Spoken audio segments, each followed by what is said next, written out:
Bir oy tutgan ro'zangiz bekor bo'lib ketishi mumkin. Omma aytib qo'ying. Nimaga? Eshitamiz.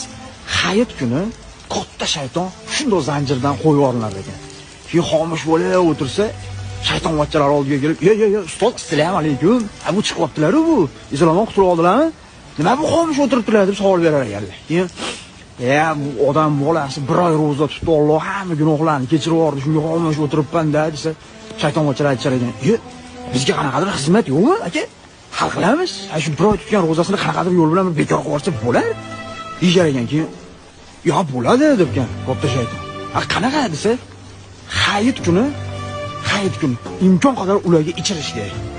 Imkon qadar ularga zino qildirishga shu yo'l ochib berish kerak. Imkon qadar mana shu ma'siyat ishlarni qilishga shu hayit kunida o'zi sasi ro'za tugashi bilan shu ishlarni qilishga yo'llarni ochib tashlash kerak. Shu ishlarni qilsa, bir oy tutgan ro'zasi shu bekor bo'lib ketishi mumkin. Ya'ni o'sha adashmasam xabata deydimi? O'shaqa bo'lib ketishi mumkin.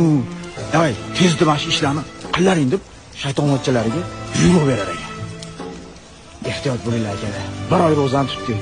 Alloh gunohlarimizni kechirdi inshaalloh, niyat qilamiz. Undan keyin o'sha yomon ishlarni, ma'siyat ishlarni qilmaylik. Bu videoni ro'zadorlarga yuborib qo'ying. Tutgan ro'zalarimizni